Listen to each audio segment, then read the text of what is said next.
नमस्कार, आप देख रहे हैं जन टीवी और मैं आपके साथ आकांक्षा पारिकर। सबसे पहले आपको सुनाते हैं प्रधानमंत्री नरेंद्र मोदी अपने मन की बात कर रहे हैं। 160 और एशियन पैरा गेम्स में 111 मेडल जीते। क्रिकेट वर्ल्ड कप में भारतीय खिलाड़ियों ने अपने प्रदर्शन से सबका दिल जीत लिया। अंडर 19 T20 वर्ल्ड कप में हमारी महिला क्रिकेट टीम की जीत बहुत प्रेरित करने वाली है। कई खेलों में खिलाड़ियों की उपलब्धियों ने देश का नाम बढ़ाया।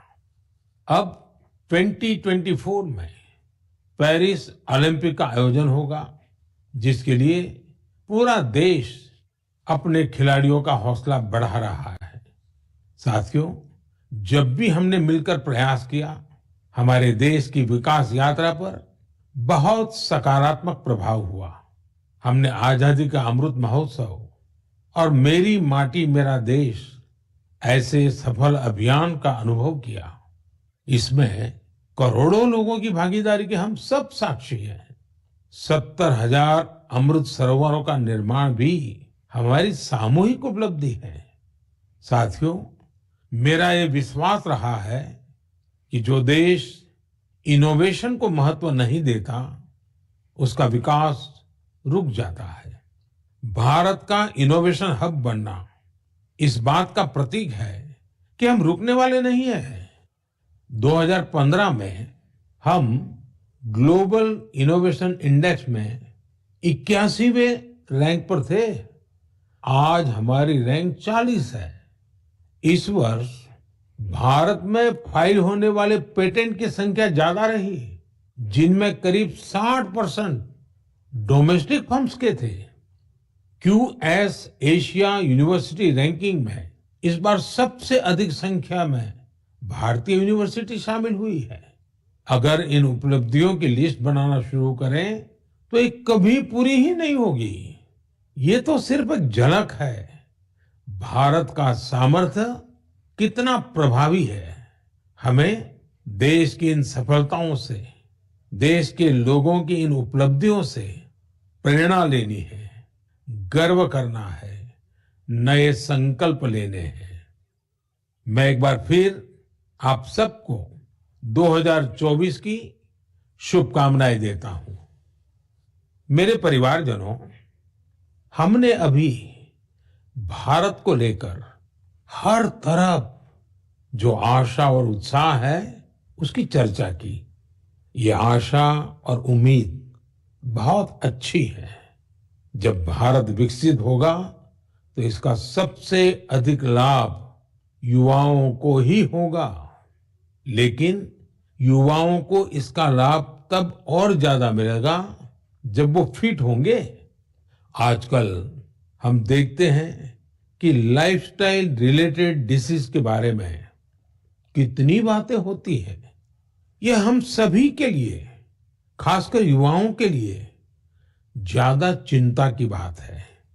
इस मन की बात के लिए मैंने आप सभी से फिट इंडिया से जुड़े इनपुट भेजने का आग्रह किया था।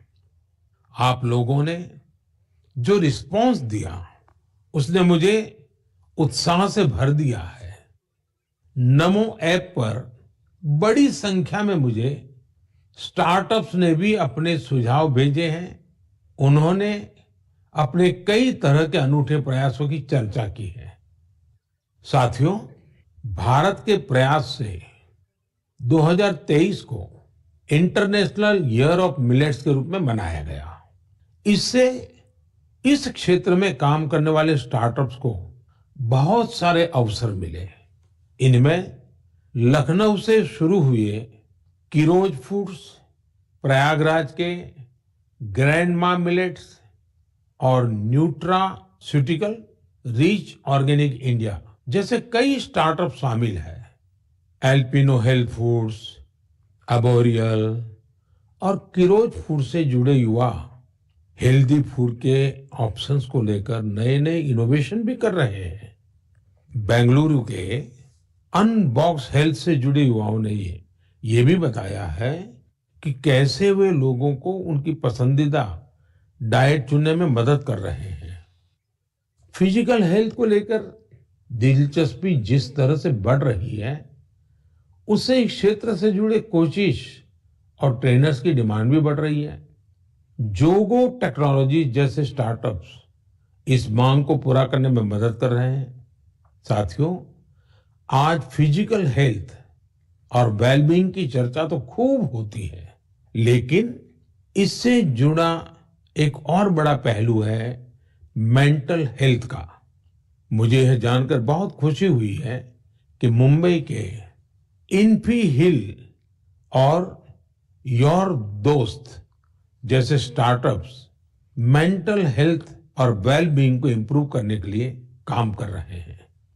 इतना ही नहीं, आज इसके लिए आर्टिफिशियल इंटेलिजेंस जैसी टेक्नोलॉजी का इस्तेमाल भी किया जा रहा है। साथियों, मैं यहाँ कुछ ही स्टार्टअप्स का नाम ले सकता हूँ क्योंकि लिस्ट बहुत लंबी है। मैं आप सभी से आग्रह करूंगा कि फिट इंडिया के सपने को साकार करने की दिशा में इनोवेटिव हेल्थ केयर स्टार्टअप्स के बारे में मुझे जरूर लिखते रहें। मैं आपके साथ फिजिकल और मेंटल हेल्थ के बारे में बात करने वाले जाने माने लोगों के अनुभव भी साझा करना चाहता हूँ। ये पहला मैसेज सदगुरु जग्गी वासुदेव जी का है। ये फिटनेस विशेष रूप से फिटनेस ऑफ द माइंड यानी मानसिक स्वास्थ्य को लेकर अपने विचार साझा करेंगे। इस मन की बात में मन के स्वास्थ्य पर बात करना हमारा सौभाग्य है। Mental illnesses and how we keep our neurological system are very directly related. How alert, static-free and disturbance-free we keep our neurological system will decide how pleasant we feel within ourselves. What we call as peace, love, से और दिसंबर महीने की घटनाएं दिखाने वाले हैं, क्योंकि उत्तराखंड में चारधाम यात्रा सुचारू रूप से चल रही थी और यहाँ पर जो राष्ट्रीय राजमार्ग हैं वो बाधित होते हैं। इसके अलावा बात कर ली जाए तो उत्तराखंड में प्रधानमंत्री नरेंद्र मोदी का दौरा होता है और उत्तराखंड को कई करोड़ों की सौगात देकर वो जाते हैं और साथ ही साथ यहाँ पर सिलक्यारा जैसी टनल की घटना सामने आती है जो अंतर्राष्ट्रीय स्तर पर सुर्खियों में रही। और सबसे बड़ी बात है कि उत्तराखंड में ग्लोबल इन्वेस्टर समिट का आयोजन किया जाता है। ग्लोबल इन्वेस्टर समिट के आयोजन के तहत प्रधानमंत्री इसका शुभारंभ भी करते हैं और साथ ही साथ इसका जो समापन होता है, समापन के दौरान देश के गृह मंत्री अमित शाह यहाँ पर मौजूद रहते हैं। धामी सरकार ने एक लक्ष्य रखा था, ग्लोबल इन्वेस्टर समिट से पहले इस लक्ष्य को पा लिया था। पेश है ये रिपोर्ट।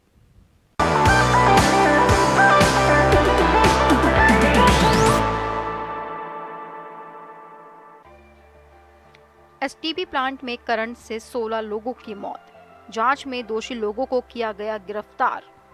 जुलाई महीने में चमोली कस्बे में नमामि गंगे परियोजना के सीवर ट्रीटमेंट प्लांट में करंट दौड़ने से 16 लोगों की मौत हो गई, जबकि 6 लोग झुलस गए। मुख्यमंत्री धामी ने मृतकों के आश्रितों को 5-5 लाख रुपए और घायलों को 1-1 लाख रुपए की राहत राशि देने का ऐलान किया और मजिस्ट्रेट जांच के आदेश दिए। जांच में पता चला कि एसटीबी प्लांट की व्यवस्था बिजली मानकों के मुताबिक नहीं थी। एसटीबी का रखरखाव करने वाली 2 कंपनियों को ब्लैकलिस्ट करने की सिफारिश की गई। पुलिस ने मामले में कई अधिकारियों और कर्मचारियों को गिरफ्तार किया।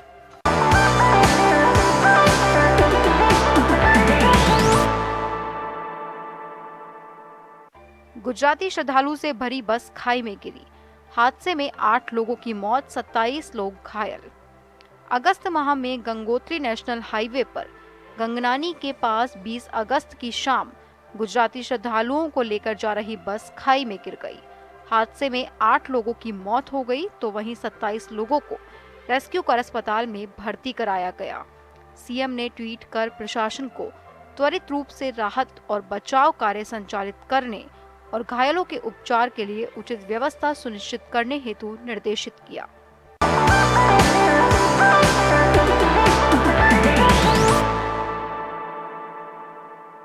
बागेश्वर सीट से भाजपा प्रत्याशी जीती, विशेषज्ञ समिति का कार्यकाल 4 महीने बढ़ाया। सितंबर माह राजनीतिक दृष्टि से महत्वपूर्ण महीना बना, जो भाजपा के लिए सुखदायी और कांग्रेस के लिए दुखदायी रहा। भाजपा ने बागेश्वर सीट पर पूर्व विधायक की पत्नी पार्वती दास को अपना उम्मीदवार बनाया था। मतगणना में धामी मंत्रिमंडल के सदस्य रहे कैबिनेट मंत्री स्वर्गीय चंदन रामदास की पत्नी भाजपा प्रत्याशी पार्वती ने कांग्रेस के बसंत कुमार को 2405 मतों के अंतर से हरा दिया। वहीं उत्तराखंड सरकार ने समान नागरिक संहिता के लिए न्यायमूर्ति रंजना प्रकाश देसाई की अध्यक्षता वाली विशेषज्ञ समिति का कार्यकाल 4 महीने बढ़ा दिया।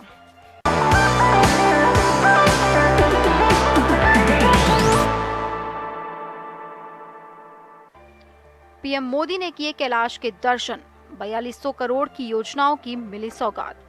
अक्टूबर महीना उत्तराखंड के लिए खुशियां लेकर आया, जब प्रधानमंत्री नरेंद्र मोदी ने आदि कैलाश के विराट दर्शन किए और जोलिंग कोंग में पार्वती कुंड में पूजा अर्चना की।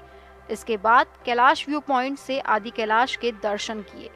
इस दौरान 4200 करोड़ रुपए की कई विकास परियोजनाओं का उद्घाटन और शिलान्यास किया गया। सरकार की मानसखंड मंदिर माला मिशन के तहत कुमाऊं मंडल में 16 मंदिरों को विकसित करने की भी योजना है।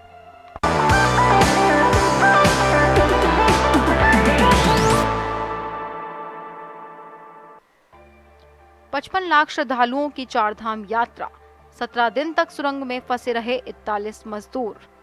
नवंबर महीने में इस बार की चारधाम यात्रा के दौरान लगभग 55 लाख श्रद्धालुओं ने दर्शन किए, जिसमें सबसे ज्यादा दर्शन करने वाले श्रद्धालुओं की संख्या केदारनाथ धाम की थी। इसी बीच उत्तराखंड के उत्तरकाशी में यमुनोत्री राष्ट्रीय राजमार्ग पर सिलक्यारा से डनाल गांव तक निर्माणाधीन सुरंग के अंदर भूस्खलन होने से बड़ा हादसा हो गया। सुरंग में मलबा आने के कारण 41 मजदूर सुरंग के अंदर फंस गए। 17 दिन बाद सुरंग से जिंदगी की जंग जीत कर आए मजदूरों का सीएम पुष्कर सिंह धामी ने माला पहनाकर स्वागत किया।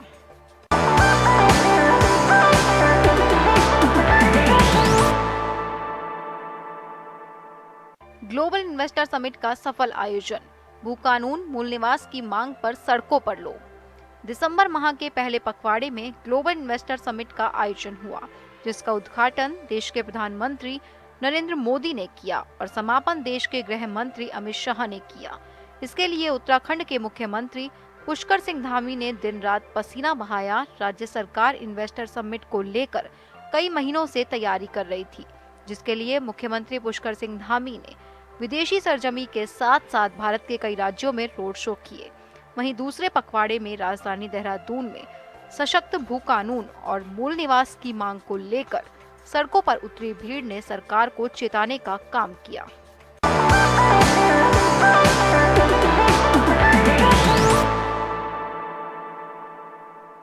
तो ये वो घटनाएं थी जो उत्तराखंड में घटित हुई हैं। हर महीने उत्तराखंड में कुछ ना कुछ हुआ है, लेकिन सबसे बड़ी बात यह है कि उत्तराखंड के मुख्यमंत्री पुष्कर सिंह धामी हर मोर्चे पर फ्रंट में लड़ाई लड़ते रहे और हर मोर्चे को उन्होंने बेहतरीन ढंग से संभालने का काम किया है। चाहे वो सिलक्यारा टनल में देखा किस तरीके से मुख्यमंत्री पुष्कर सिंह धामी ने वहाँ पर रहकर मॉनिटरिंग की, अपना अस्थायी कार्यालय वहाँ पर बना दिया। इसके बाद यह जोशीमठ आपदा की बात कर ली जाए तो मुख्यमंत्री ने खुद फ्रंट फुट पर रहकर जाँच के आदेश दिए। उत्तराखंड में जो भी घटनाएं घटित हुई हैं उसमें मुख्यमंत्री ने खुलकर उनका सामना किया है। खास तौर पर ये कहा जा सकता है कि उत्तराखंड में जो भी घटनाएं साल 2023 में घटी उसको देखकर यही कहा जा सकता है कि उत्तराखंड के लिए ये साल उतार चढ़ाव वाला रहा है। अभी के लिए बस इतना ही, मुझे दीजिए इजाजत, नमस्कार।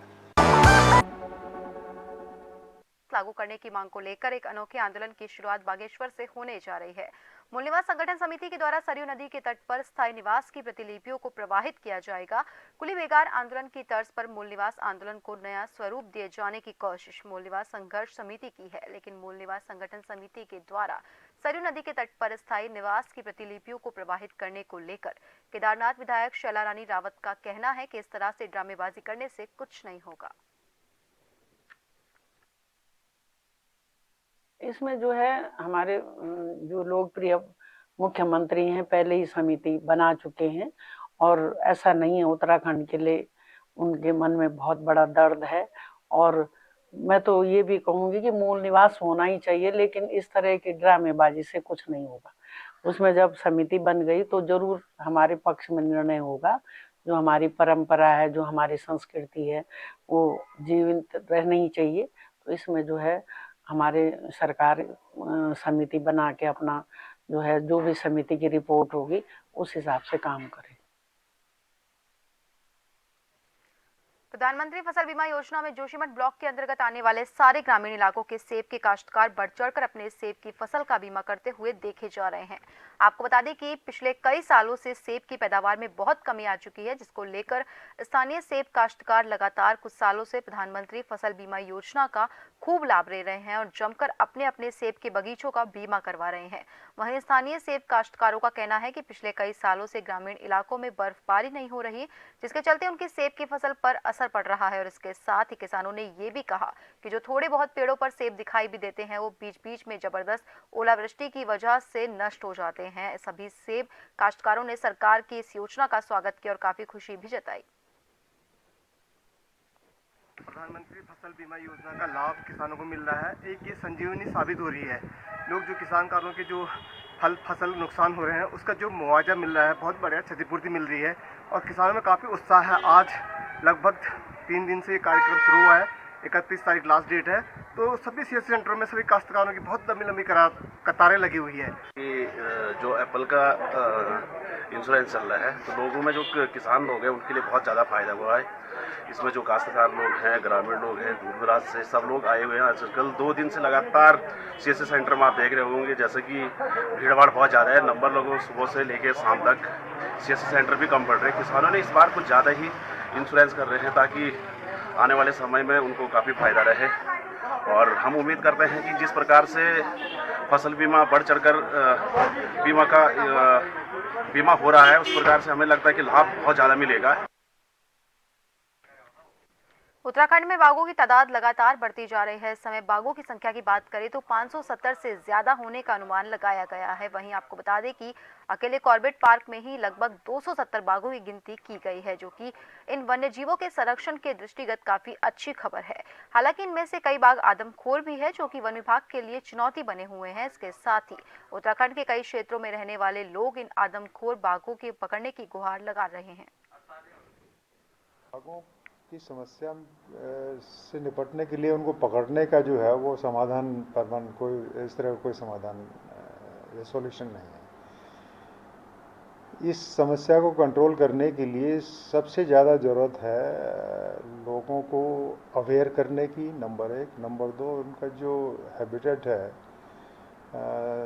स्पीशीज स्पेसिफिक, उसके संबंध में काम करने की आवश्यकता है ताकि और कुछ आवश्यक ये है कि जो इस तरह के हॉटस्पॉट्स हैं जहाँ पे ये घटनाएं ज़्यादा होती हैं, वहाँ पे गांव में थोड़ी सी लाइटिंग की व्यवस्था कर दी जाए या झाड़ियाँ साफ़ कर दी जाएं या किनारे में जो है वो गांव के किनारे गंदगी ना फैलाए, वेस्ट डिस्पोजल जो है वो ठीक हो। तो ये 3-4 चीज़ें हैं, लेकिन ये अवेयरनेस से होगी। एक साल जहां कई लोगों के लिए नया साल खुशियां लेकर आता है, तो वहीं देहरादून के मार्गों पर ई रिक्शा चलाने वालों के लिए ये एक नया साल चुनौतीपूर्ण हो सकता है। दरअसल आरटीओ की बैठक में कई मुख्य मार्गों पर ई रिक्शा संचालन पर प्रतिबंध लगाने की बात कही गई है। आपको बता दें कि आरटीओ प्रवर्तन शैलेश तिवारी के मुताबिक मुख्य मार्गों पर चलते हुए ई रिक्शा अपनी धीमी रफ्तार की वजह से अक्सर जाम का कारण बन जाते हैं, जिससे इन मार्गों पर इनको पूरी तरह से प्रतिबंध करने का निर्णय लिया गया है।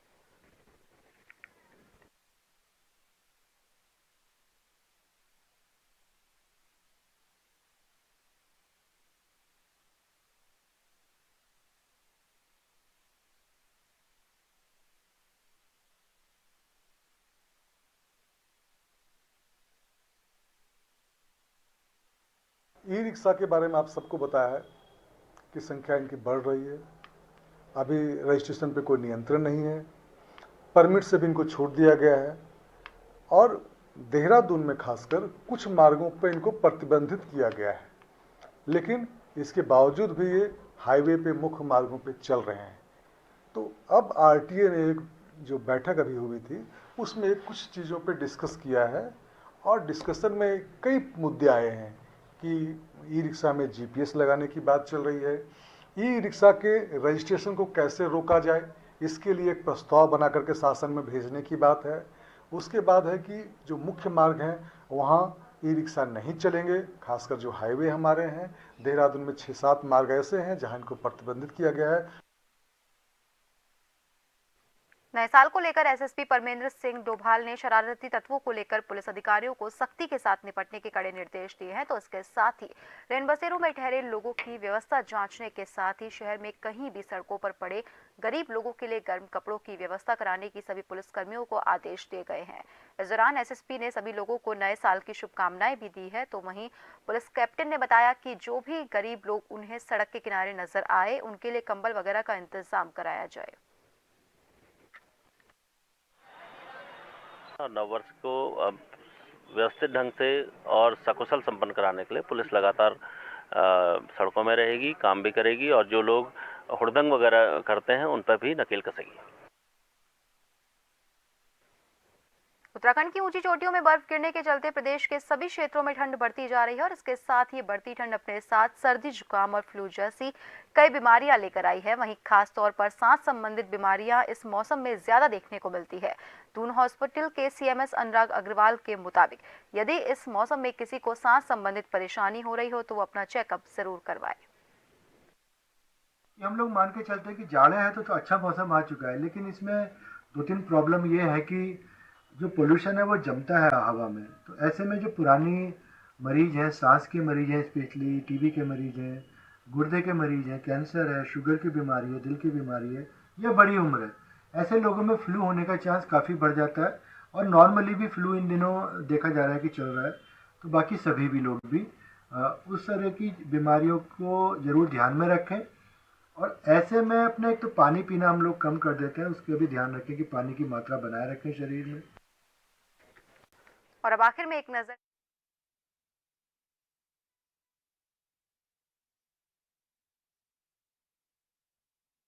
22 जनवरी को भगवान रामलला विराजमान होने वाले और हमारे प्रधानमंत्री जी ने उस दिन कहा है कि सभी लोग अपने अपने घरों में राम ज्योति जलाएंगे, दीपावली मनाएंगे और राज्य के अंदर भी सरकार भी जहां अनेकों आयोजन करेगी अलग अलग प्रकार से, हम सबको भी इस उत्सव में सहभागी बनना है। मैं एक बार फिर से आप सभी लोगों को बहुत शुभकामनाएं देते हुए आज हमारे वर्ष 2023 का आखिरी दिन है।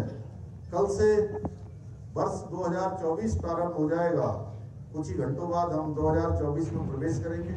आप सभी को अपनी ओर से मैं बहुत शुभकामनाएं देते हुए, बहुत बधाई देते हुए कि आपके जो छूटे हुए काम, जो अच्छी उपलब्धियां जो आपने शुरू की हैं वो 24 में पूरी हों और आपकी मन की जो इच्छाएं हैं उनको भगवान पूरी करें, बाबा बद्री विशाल पूरी करें, भगवान केदारनाथ जी पूरी करें, समस्त हमारे राज्य के देवी देवता आप सब पर अपनी कृपा बनाएं।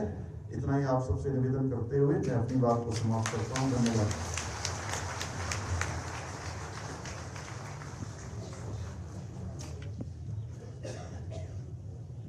बहुत बहुत धन्यवाद आदरणीय मुख्यमंत्री जी।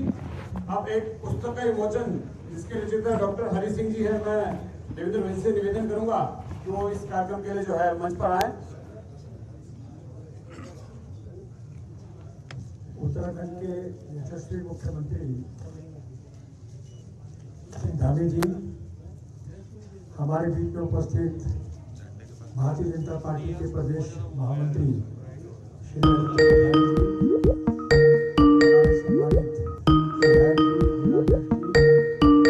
अब इस अवसर पर एक बहुत ही सूक्ष्म कार्यक्रम है लेकिन बहुत महत्वपूर्ण कार्यक्रम है और उसका संबंध मन की बात से है।